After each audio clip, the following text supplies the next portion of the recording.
Hello, story lovers. Welcome back to my channel, Madly in Love, Part 160.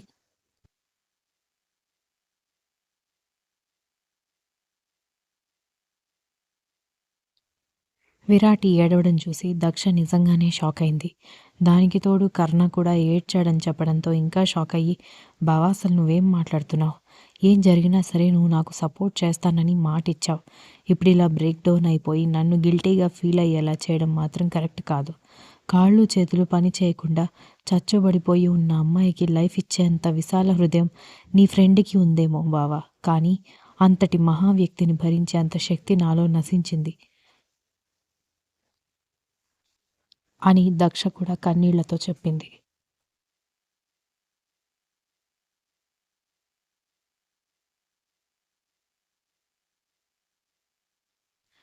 ఇంత బండరాయిలాగా ఎలా మారిపోయావే? మొదట్లో చూసినప్పుడు అమాయకమైన దక్షణ ఇంకా నాకు గుర్తుంది. ఎందుకు ఎందుకింత బండరాయిగా మారిపోయావు? నీ పరిస్థితి చూసి వాడు సెన్సిటివ్గా మారిపోతే ఒకప్పుడు వాడు బండరాయిలాగా ఉన్నాడు, వాడిలాగా నువ్వు మారిపోయావు. నాకు అసలు ఏమీ అర్థం కావట్లేదు అన్నాడు విరాట్.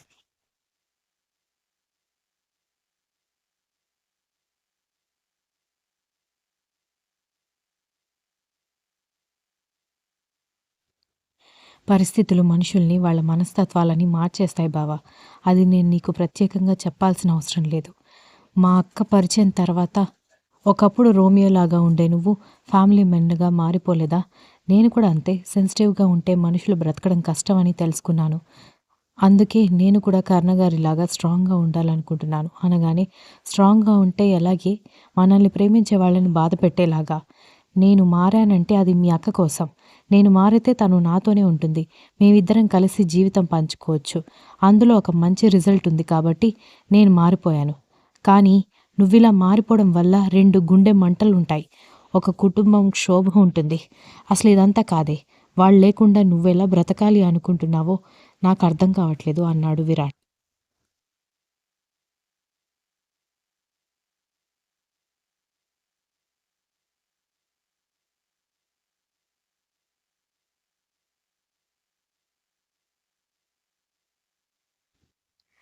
మనసైన వాళ్ళు పక్కన లేనప్పుడు బ్రతికున్న శవాలతోనే సమానం బావ.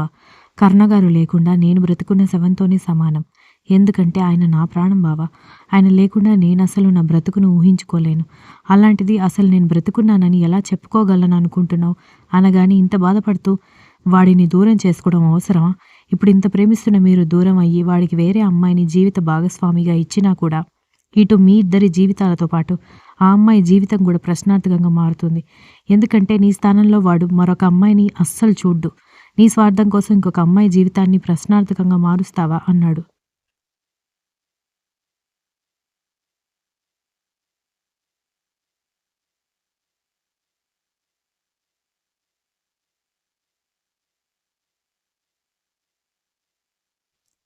ఈ లోకంలో ఎంతమంది ఇష్టపడి పెళ్ళిళ్ళు చేసుకుంటున్నారు బావా?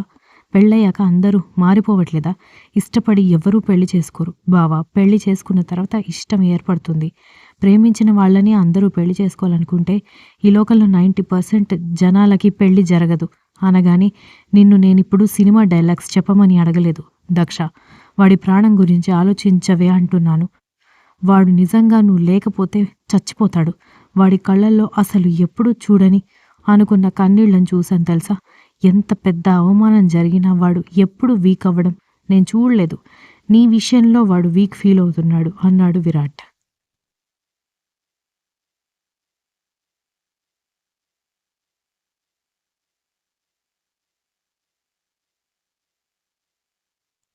నేను చెప్తున్నాను కదా బావ, ఇప్పుడు వీక్ ఫీల్ అయినా కూడా తర్వాత అన్నీ మారిపోతాయి. ఆయన వీక్ ఫీల్ అవుతున్నాడని నువ్వు నా ముందు వీక్ ఫీల్ అయ్యి నన్ను వీక్ ఫీల్ అయ్యేలా చేయకు ప్లీజ్ అని రిక్వెస్ట్ చేయడంతో విరాట్ ఇక దక్షని ఒప్పించడం అసాధ్యం అని తెలిసి ఏం మాట్లాడకుండా ఆమెని గుడి ప్రాంగణం అంతా మౌనంగా తిప్పి తీసుకొచ్చి గర్భగుడి ముందు నిలబెట్టి ఆ పక్కనే కూర్చుంటే కర్ణ మాత్రం శూన్యంలోకి చూస్తూ కూర్చున్నాడు.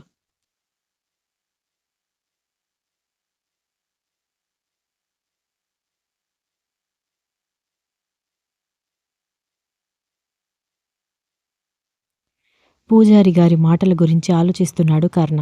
ఏ దేవుడు కూడా అంత సుఖపడలేదు. అందరూ ప్రేమించిన వాళ్ళ వియోగంతో బాధపడిన వాళ్ళే అన్న మాటలు చెవిలో మారుమ్రోగుతూ ఉంటే వాటి గురించి ఆలోచిస్తున్నాడు.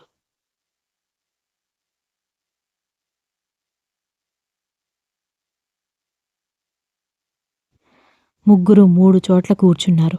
వాళ్ళని అక్కడే అఖండ దీపం దగ్గర నిలబడి దీపం కుండీలో నూనె పోస్తున్న పూజారి గారు గమనిస్తూనే ఉన్నారు.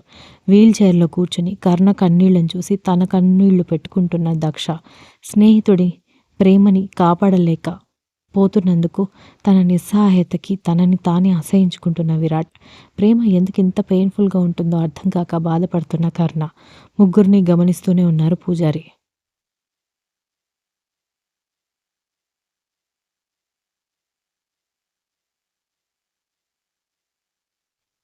కాసేపటికి ముగ్గురు దగ్గరకొచ్చి "ప్రసాదం తీసుకోండి బాబు" అంటూ ప్రసాదం, తీర్థం ఇచ్చి ఏమీ మాట్లాడలేక వాళ్ళ ముగ్గురిని చూస్తూ పూజారి గారు కూడా దూరంగా కూర్చుంటే, ఉదయం అనగా వచ్చిన వాళ్ళు సాయంత్రం వరకు అలా ఒకరి గురించి ఒకరు ఆలోచిస్తూనే కూర్చున్నారని, "గుడి మూసే సమయం అయింది బాబు, ఇంక వెళ్ళండి" అని పూజారి గారు చెప్పే వరకు కూడా వాళ్ళకి చుట్టూ స్పృహ లేదు.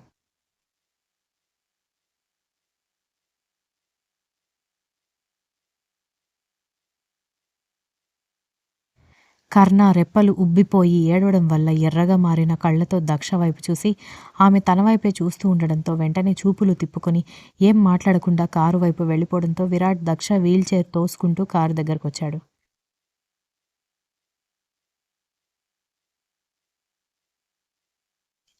దక్షని జాగ్రత్తగా కారులో కూర్చోబెట్టాక కర్ణ కార్ స్టార్ట్ చేస్తే వెనుక వైపున్న సీట్లో కూర్చున్న తర్వాత ముగ్గురు ఇంటికి వెళ్తే ముగ్గురిని చూస్తూ దీక్షిత ఊపిరి పీల్చుకొని, "ఏమైంది మీ ముగ్గురికి? ఉదయం నుంచి కాల్ చేస్తున్నాను. మీరిద్దరూ కాల్ రిసీవ్ చేసుకోలేదు. దక్ష మొబైల్ వాడే పరిస్థితిలో లేదు. హాస్పిటల్‌కి ఫోన్ చేస్తే అప్పుడే వెళ్ళిపోయారు అని చెప్పారు. స్నాక్స్ టైం దాటిపోయింది. ఇప్పుడు వస్తున్నారు. అసలెక్కడికి వెళ్ళిపోయారు మీరు?" అని కంగారుగా అడిగింది.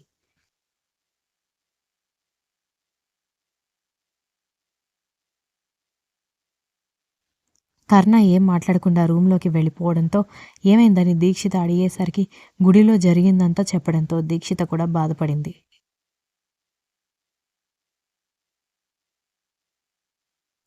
దక్ష బాధలో కూడా అర్థం ఉంది కదా! తన స్వార్థం తను చూసుకోవాలని అనుకోవట్లేదు. అలాగని కరుణగారి బాధ మనం చూడలేకపోతున్నాం. వీళ్ళకే ఎందుకో ఇన్ని కష్టాలు. నాకైతే అర్థం కావట్లేదు. ఇంత మానసిక వేదన పడాలా అని దీక్షిత అసహనంగా వెళ్ళి సోఫాలో కూర్చుంటే దక్ష మౌనంగా వీల్ చైర్‌లో వెనక్కి వాలి కళ్ళు మూసుకుంది.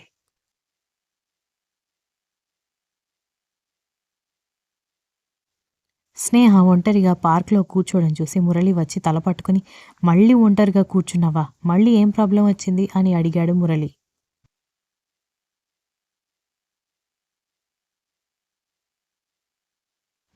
దక్ష వదినకి కర్ణ అన్నయ్యకి పెళ్లి కాలేదు కదా అని స్నేహ చెప్పగానే, అవును పెళ్లి కాలేదు. అది జగమెరిగిన సత్యం. ఈ విషయం చెప్పడానికే ఇక్కడికొచ్చి కూర్చున్నావా? అని మురళి అడగడంతో, అబ్బా అది కాదు మురళి.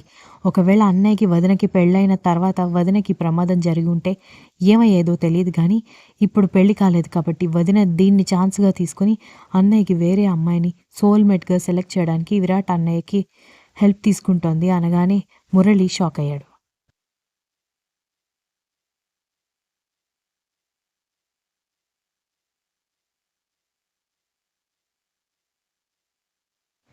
"ఏం మాట్లాడుతున్నావు నువ్వు? కర్ణ బావ, దక్ష అక్క లేకుండా ఉండలేడు కదా" అనగానే, ఇప్పుడు అందరి బాధ అదే. అసలు కన్నీళ్ళంటే తెలియని అన్నయ్య చాలా ఏడుస్తున్నాడు అని స్నేహ కూడా కన్నీళ్లు పెట్టుకోవడంతో మురళికి కూడా బాధగా అనిపించింది. వాళ్ళకి తెలిసిన కర్ణ స్ట్రాంగ్ పర్సనాలిటీ. ఎంత పెద్ద కష్టం వచ్చినా చిటికలో సాల్వ్ చేసుకోగలుగుతాడు. లేదంటే మంచి విల్ పవర్‌తో సాల్వ్ చేసుకోగలుగుతాడు. కానీ అతని ప్రేమే అతనికి సొల్యూషన్ లేని ప్రాబ్లమ్‌గా మిగులుతుందని ఎవరూ ఊహించలేకపోయారు.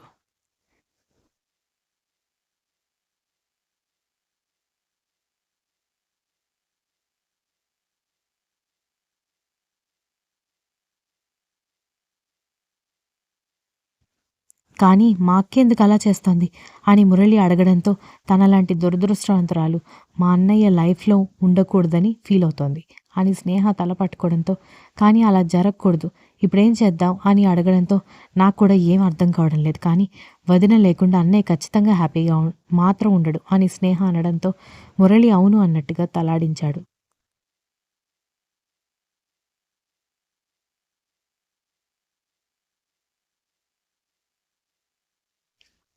స్నేహ మురళి బాగా ఆలోచించి ఐడియా ఏదైనా ట్రిప్ అని ఇద్దరు ఒకేసారి చెప్పి ఒకరినొకరు చూసుకొని అయితే ఇది ఫిక్స్ మనం ఏదో ఒకటి ప్లాన్ చేసి ఇంట్లో అందరికీ చెప్దాం ఖచ్చితంగా ఒప్పుకుంటారు ఒప్పుకోకపోయినా విరాట్ అన్నయ్యతో ఒప్పించేలా చేద్దామని అంది స్నేహ.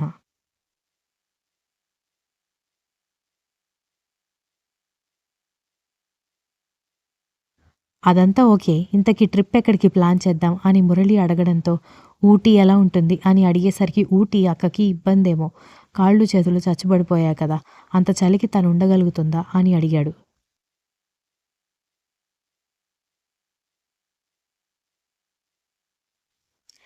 ట్రిప్ ఎంజాయ్ చేసి ఫ్యామిలీ అంతా వదినతో సహా పార్క్ వెంట తిరగాలి. అందుకే ఊటీ పేరు చెప్పాను అని అంది స్నేహ. ఎక్కువగా చలి లేకుండా గ్రీనరీ ఉండేలా ఉండాలి అంటే కేరళ బెస్ట్ అనగానే ఈ ఐడియా బాగుంది వెంటనే వెళ్ళి మాట్లాడదామని ఇద్దరూ కలిసి ఇంటికి వచ్చేసి విరాట్ చెవిలో ఈ విషయం ఊదడంతో ఇదే బెస్ట్ కొంచెం మనసు ప్రశాంతంగా మారితే ఇద్దరు ఒకరితో ఒకరు కమ్యూనికేట్ అయ్యి వాళ్ళ మనసులో ఉన్న బాధ ఓపెన్ అయితే వాళ్ళ మనసులో ఉన్న పిచ్చి పిచ్చి ఆలోచన అన్నీ వదిలేస్తారు అని అన్నాడు విరాట్.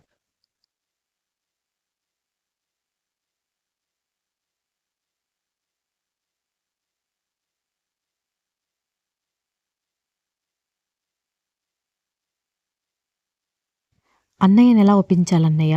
అస్సలు ఒప్పుకోడు. అసలే మైండ్ బాగాలేదు కదా! అని స్నేహ అడిగేసరికి, మీ వదిన హెల్త్ సెట్ అవ్వడానికి డాక్టర్ సజెస్ట్ చేశాడంటే, నెక్స్ట్ సెకండ్ టికెట్స్ బుక్ చేయమంటాడు అని విరాట్ చెప్పి వెంటనే కరుణ దగ్గరికి వెళ్ళి, బ్రైట్‌గా నవ్వుతూ బయటకొచ్చి చెప్పాను కదా! అంటూ వెంటనే నెక్స్ట్ డే ఫ్యామిలీ అందరికీ కేరళకి టికెట్స్ బుక్ చేశాడు.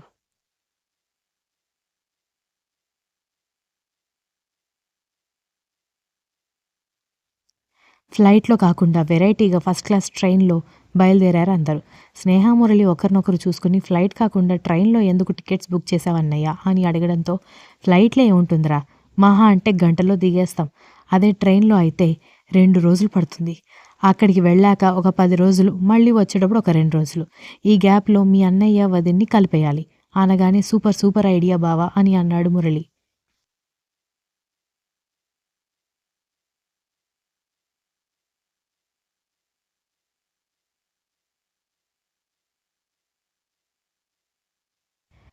ట్రైన్ అనౌన్స్‌మెంట్ వినిపించడంతో అందరూ ట్రైన్‌లో కూర్చుంటే ముందు దక్షని తీసుకువెళ్ళి కంపార్ట్మెంట్‌లో కూర్చోబెట్టి, ఆ తర్వాత వీల్ చైర్, మిగిలిన అవసరమైన వస్తువులన్నీ లోపలికి షిఫ్ట్ చేశారు. Continuous. If you like the story please like, share, comment and don't forget to subscribe.